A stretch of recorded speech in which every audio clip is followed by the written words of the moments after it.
Hello नमस्कार। आप देख रहे हैं पावर भोजपुरिया चैनल। तो ये जो आप स्क्रीन पर देख रहे हैं ये कोई मूवी का ट्रेलर नहीं है, ना कोई सॉन्ग का पोस्टर है।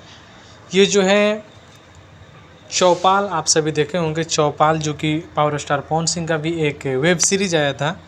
वही ये वेब सीरीज है जो कि दिनेश लाल यादव, आप सभी के चहेते सुपरस्टार भोजपुरी के, एक अलग अंदाज में ये अपना काम करते हैं, जलवा बिखारते हैं, जो कि पूर्वांचल वेब सीरीज लेकर आ रहे हैं, जिनका चौपाल पे रिलीज होगा। आप सभी इस सीरीज को देखिए, वेब सीरीज को देखिए।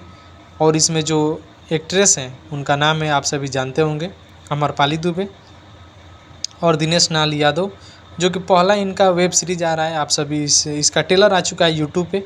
वीडियो का डिस्क्रिप्शन में लिंक है, आप सभी जाकर वेब सीरीज दिनेश लाल यादव निरहुआ का आप सभी वेब सीरीज का ट्रेलर देखिए और कमेंट कर बताइए आप सभी को ट्रेलर कैसा लगा। ऐसा ही आप सभी को बता दें कि पावर भोजपुरिया चैनल पे आप सभी को ऐसा ही वीडियो देखने को मिलेगा, क्योंकि पावर भोजपुरी के लेटेस्ट से लेटेस्ट अपडेट आप सभी को इस चैनल पे डाला जाता है। तो आप सभी चैनल पर नए हैं तो लाल बटन दबाकर चैनल को सब्सक्राइब कीजिए और वीडियो को दूर दूर तक शेयर कीजिए।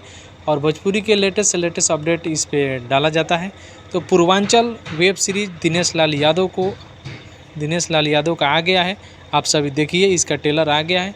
बहुत ही जल्द आप सभी को चौपाल पे रिलीज़ किया जाएगा और यूट्यूब पर भी रिलीज़ किया जाएगा, सिनेमा घरों पर भी रिलीज़ किया जाएगा। तो आप सभी जहां आपका सुविधा हो वहां जाकर आप इस मूवी को देखिए, चौपाल देखिए, पूर्वांचल सीरीज़ को देखिए और कमेंट करके बताइए निरहुआ का ये जो चौपाल यानी कि फर्स्ट वेब सीरीज़ है, आप सभी को कैसा लगा कमेंट करके ज़रूर बताइएगा। मिलते हैं नेक्स्ट वीडियो में, तब तक के लिए जय हिंद।